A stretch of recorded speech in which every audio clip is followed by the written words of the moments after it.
what is koto? People say koto refers to intangible things. Well, but the problem is, intangible things, it doesn't explain anything. What does it mean? So, are you saying koto refers to something like a concept, like love? Can I refer to love using koto? Like, 愛ということ for this thing called love. The answer is no. Love is もの not こと。愛というものは我々の心を温めてくれる。Saying 愛ということは我々の心を温めてくれる sounds weird. So, what is こと? Well, the thing is, koto captures occurrence, something that has motion or movement. It captures happenings. It is not used to capture something static like love. Love is a noun. It doesn't refer to an event. It is just a concept or conceptual object. You use もの for such object, while to love is a verb. It has the motion to love. I love you. So it is a happening. It is an event. You use koto to capture such occurrence. So you say 愛というもの for the thing called love. And you say 愛するということ for this thing called to love. 人を愛するということが何なのか、子供に教えてもらった。So, in a nutshell, you use もの for the noun, love. You use こと for the verb, to love. So, what about 生命, life? Is it a もの or こと? The answer is, it is a もの. It is a noun. It is a conceptual object, so you use もの. 生きる, on the other hand, is a verb. It is the motion or action, so you use こと to capture it. 生命というものは儚いがゆえに尊い。生きるということは今を作る営みだ。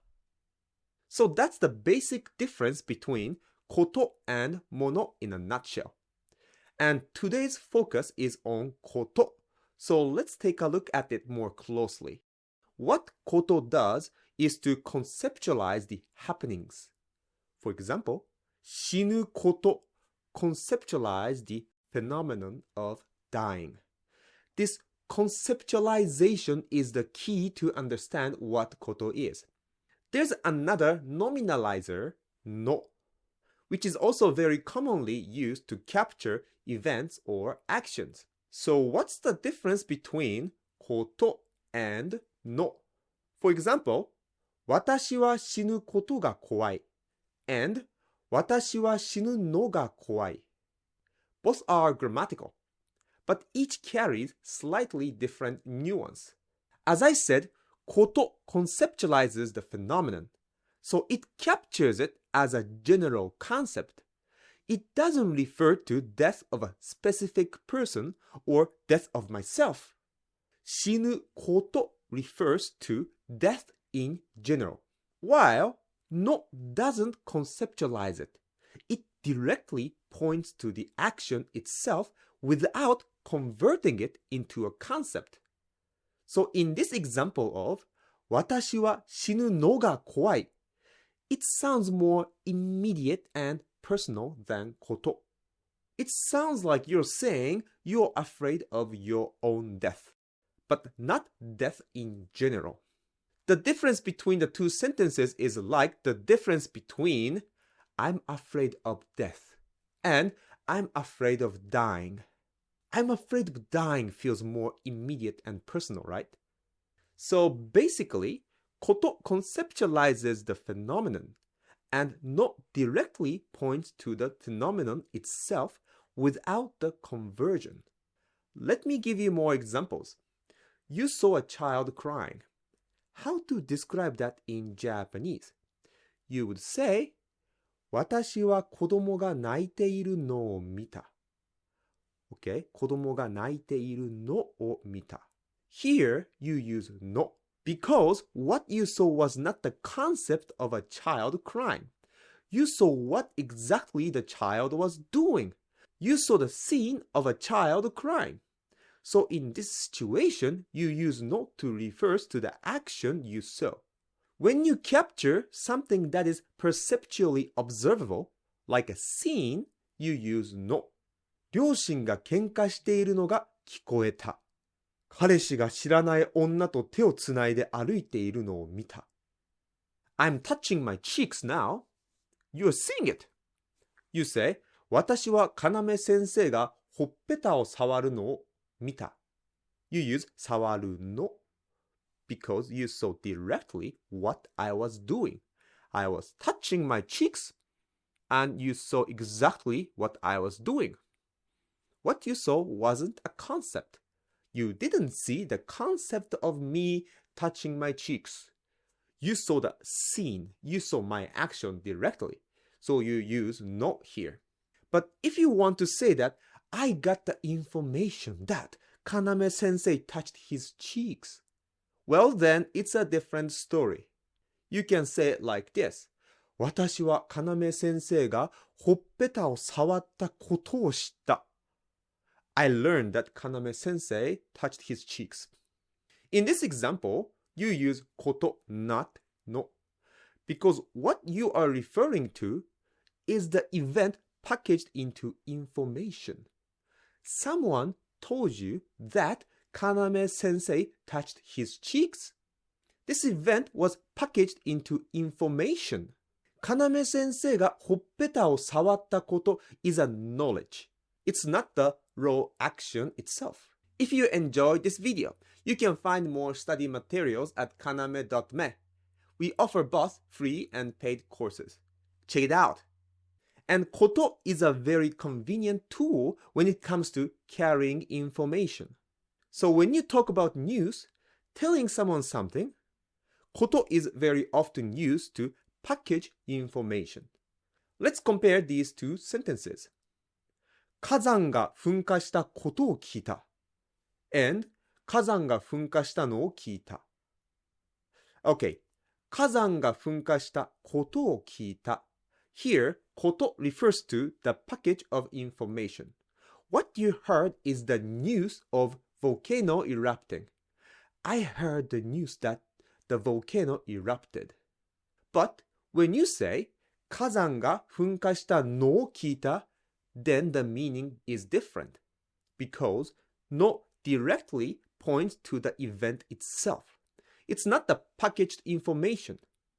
So when I say 火山が噴火したのを聞いた I'm saying I was there when the volcano erupted. I directly heard the sound of volcano erupting. That is the meaning of 火山が噴火したのを聞いた So here no directly points to the event itself. And koto packages them as an information. Now I'm speaking and you are hearing what I'm saying. You can say, 要先生が話していることを聞いている. And you can also say, 要先生が話しているのを聞いている. So what's the difference? 要先生が話していること means what I'm talking about. You are hearing or you are listening to what Kaname sensei is speaking about. But if you say, 要先生が話しているのを聞いている, then it means I'm hearing Kaname sensei speaking. It's not you're hearing what I'm saying. You're hearing I'm speaking. You're hearing me speaking. That's the meaning of 要先生が話しているのを聞いている. I said many things. It's not one single thing or one single sentence. I said many points. But koto can package everything I said into a unit of information. Things I said. Content of my speech. Another examples. 冬に富士山を登ることは危険だ. And 冬に富士山を登るのは危険だ. Well, both sentences mean climbing Mount Fuji in winter is dangerous. Even though both sentences are grammatically correct, but it feels like using no sounds more natural than using koto. That is because what is dangerous here is the action itself. The physical action of climbing mountain in winter is dangerous. I'm just pointing directly to the action itself, and it semantically fits very well. But if you use koto, you somehow conceptualizes the act of climbing Mount Fuji in winter.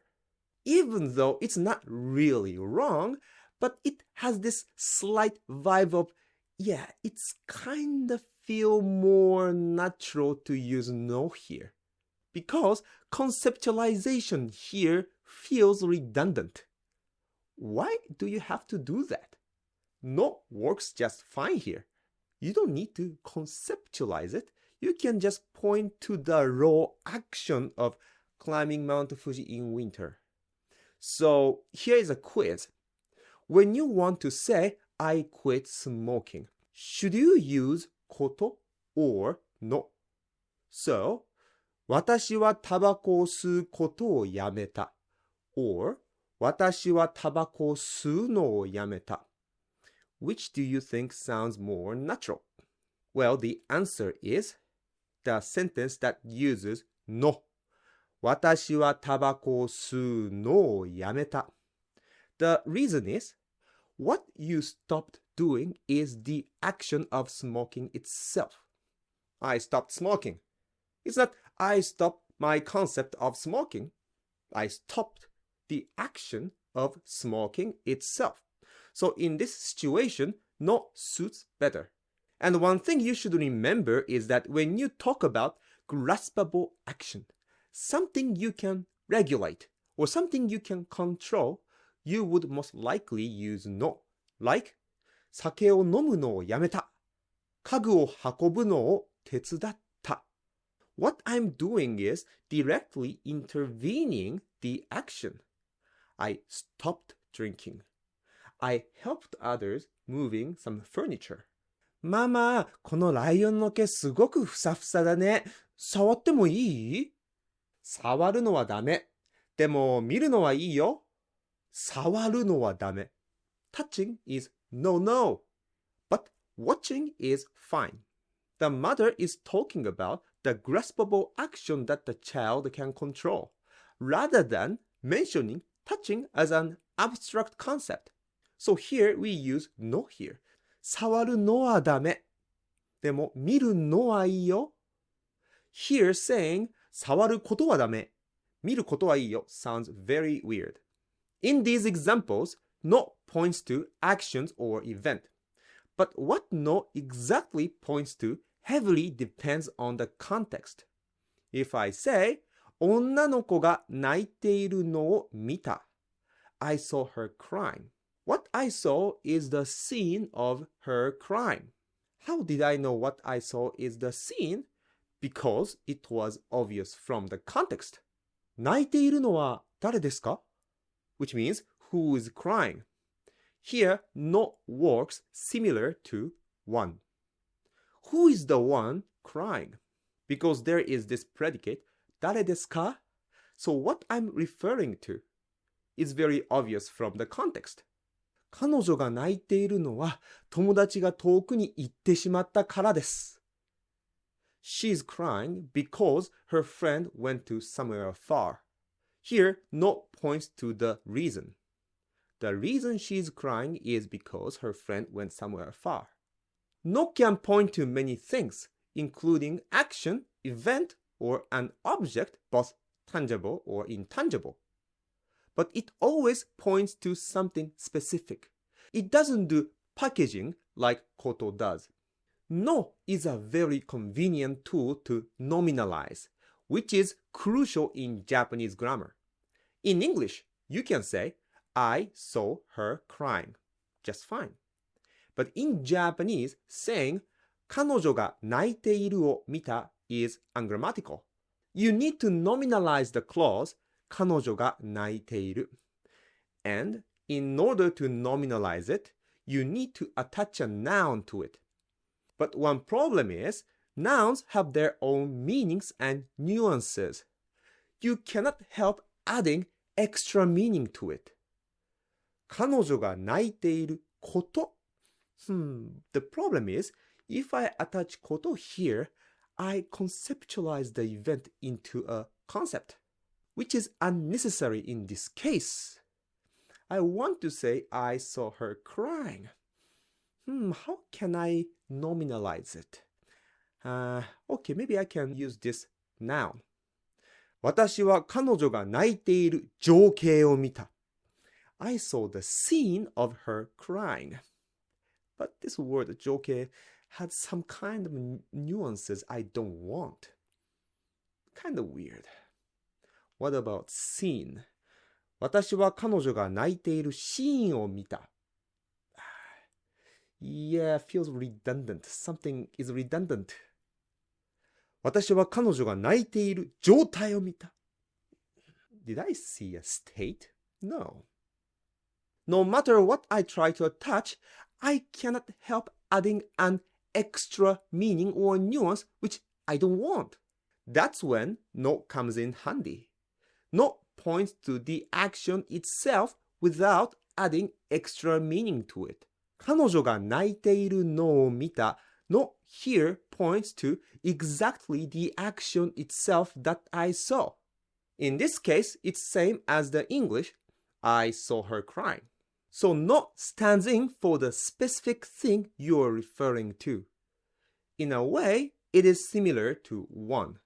One refers to something that both speaker and the listener can recognize. あなたの車はどれですか? あの赤いのです. In English also, you may say, oh, that red one. Even though you could have said, that red car. But repeating the noun feels redundant. So people often use one instead of directly using the noun. And it's same with Japanese no. We can say, あなたの車はどれですか? あの赤い車です. Here, あの赤い車です. Repeating 車 here feels redundant. So here, we can just use no to point to the car. Because at this point, what I'm referring to is obvious from the context. 彼女が泣いている理由は友達が遠くに行ってしまったからです. Well, this sentence also feels redundant because the predicate 友達が遠くに行ってしまったからです already indicates that what I'm explaining is the reason.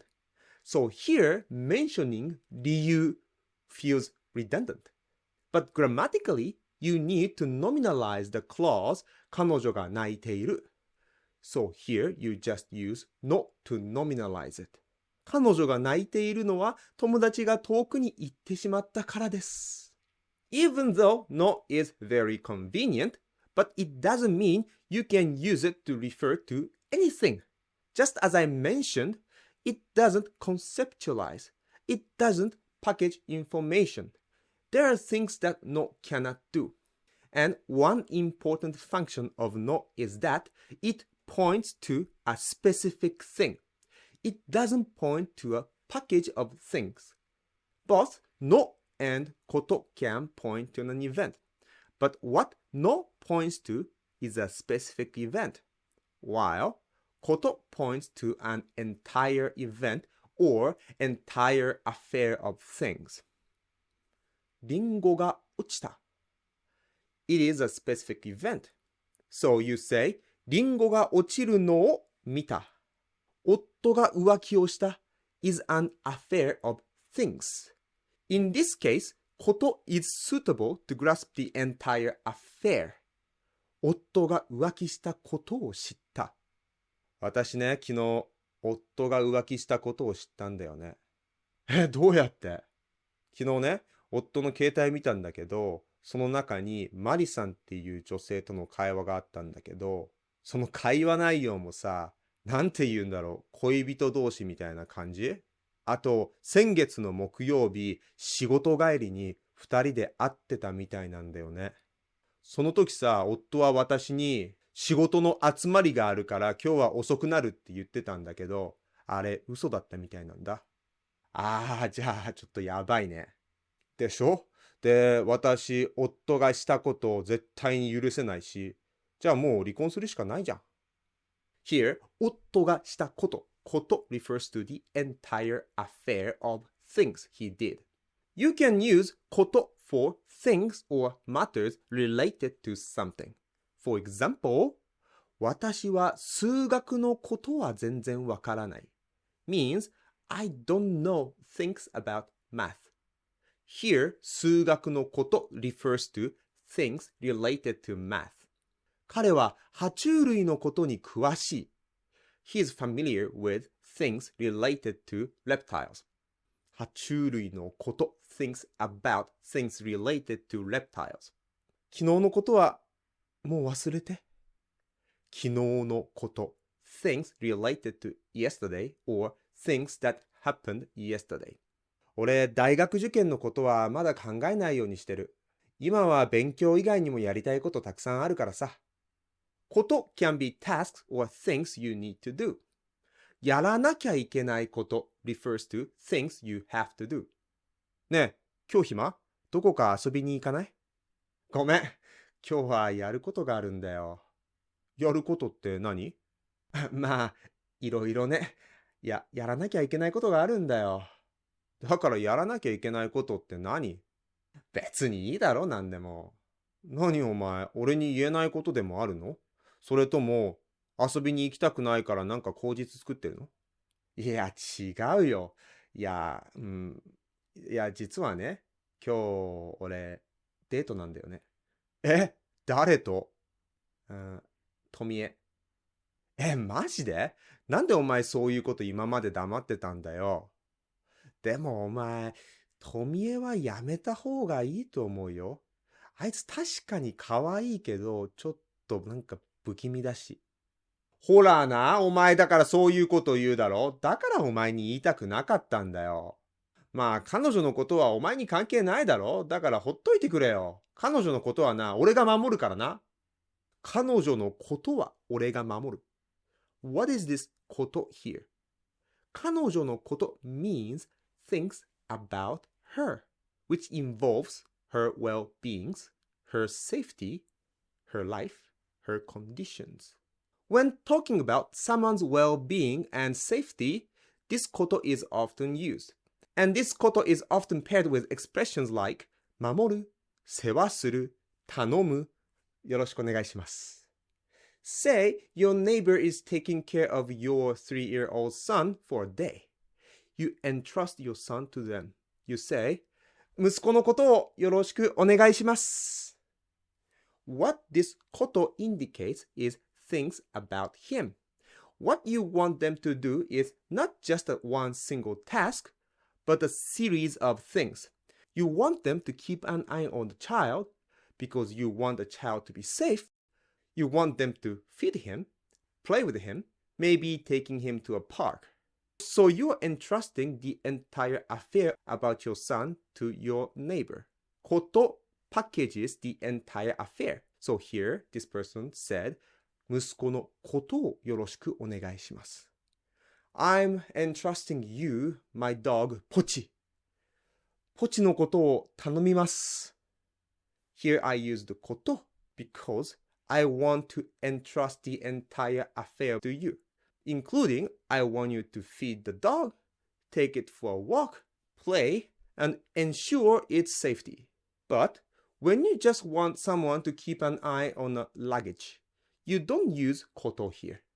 Saying この荷物のことよろしくお願いします feels a little bit off.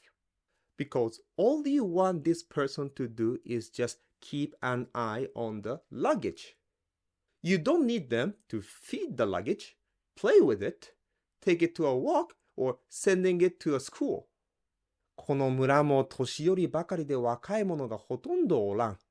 わしらは先が短いが、若いお前にはまだ未来がある。だからこの村のことはな、お前たち若者が何とかしていかなければならない。だからな、ゆうた。この村のこと、お前に任せたぞ。村？おじいちゃん、ゆうやはまだ2歳だよ。そんなこと言ってもわかるわけないでしょ。しかも名前、ゆうたじゃなくて、ゆうやだからね。本当にもうボケてるんだから。もう俺はダメだ。もう時間がない。俺の家族のことは、お前に任せたぞ。何を勝手なこと言ってるの？あなたはまだ生きるの。あなたの家族のことはあなたが自分で守りなさい。ごめん。俺はもうダメだ。後のことはお前に任せた。スコリコブレミアー !And there is this use of こと。ミサト？俺ちょっと話があるんだけどさ。いい？どうしたの？エイジ。俺さ、ミサトのことが好きだ。付き合ってほしい。ごめん。私、他に好きな人がいるの。そうなんだ。ごめん。私、その人のことを頭から離れなくてさ、そんな状態で付き合うことはできない。ごめんなさい。So, what is the koto here? Koto conceptualizes things. When this guy said, ミサトのことが好きだ, he conceptualizes Misato. He is referring to the Misato in his mind, the person he knows. He has his memory with her, spending time with her, the way she speaks, the way she moves, the way you wear your hat, the way you sip your tea, the memory of all that. All these things are included in Misato no koto. Let's compare Misato ga suki and Misato no koto ga suki. Misato ga suki doesn't have this spiritual depth. It can be romantic, but it can be casual. Oh, Misato? Yeah, I like her. But if you say, Misato no koto ga suki da, you are referring to the spiritual being that includes all the memory you have with her.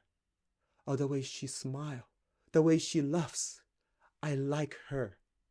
That's the implication of Misato no koto ga suki da. And Misato said, 私、その人のこと、頭から離れないんだ。Here, she was also talking about what is going on in her head. I can't get that person out of my head. And of course, that person is not physically present in her head. なんだよ、こいつ、俺の頭の中に入りやがって、こら、お前出てこいよ、こら。入ってくるな、この野郎。なんだよ、マジで。こいつ。なんだよ、こいつ、俺の頭から離れねえよ。Here, I didn't say, こいつのことが俺の頭から離れねえ。Because I was talking about something physical, not conceptual. She was referring to the conceptual being that's in her head. So she used こと。私、彼のことがどうしても忘れられないの。彼のことが好きすぎて、どうすればいいかわからない。彼のことを思えば思うほど胸が痛くなる。彼のことが本当に愛おしい。One thing you should note is that you can only use this こと for a specific person you know.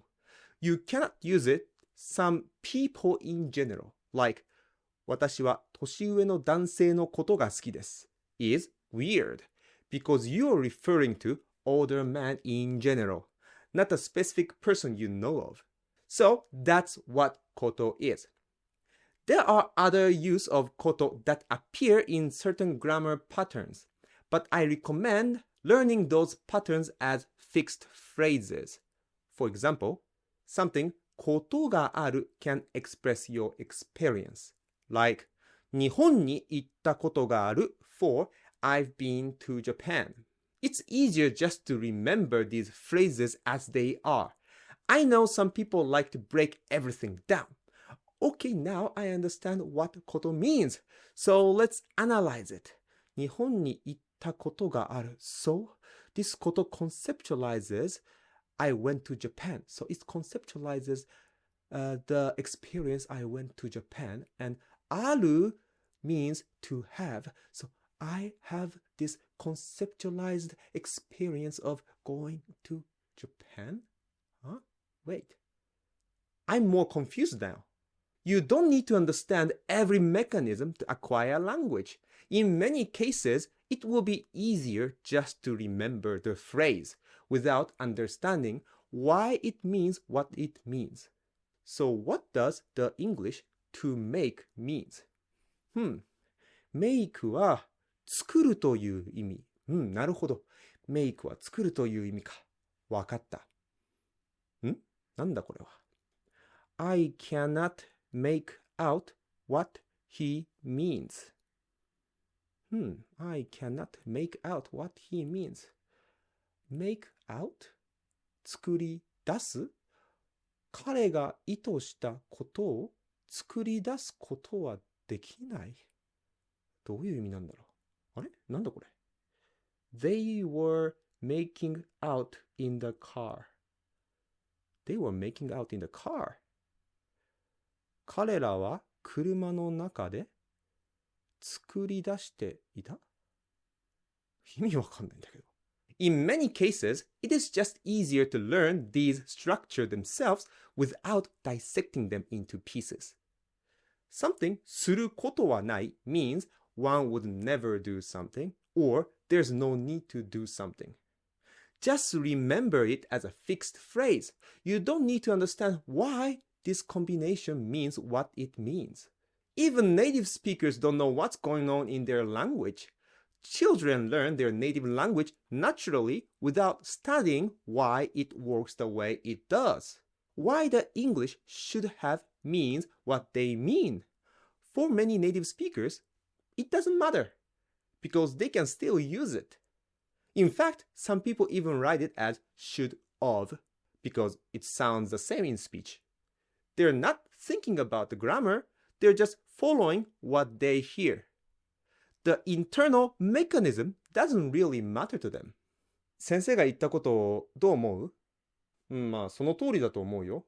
確かに日本人って知識として単語やルールを覚えるのは得意だけど、それをスキルとして身につけるのは苦手だよね。だからテストはできても、実際に英語で会話するのは苦手なんだよ。そうだよね。だから先生が言った通り、英語に関しては日本人は勉強はできても練習はできないんだよ。勉強することと練習することって違うじゃん。頭で分かっていてもできないことってあるし、逆に頭で分かっていなくてもできることってあるじゃん。私、歌は得意だけど、実際にどのようにして歌ってるかなんて全然分からないもん。まあ、スポーツでも練習しないと上手くならないように、言語でも頭で理解するだけじゃダメなんだよね。あと、私たち、目に頼りすぎてるように思えるんだ。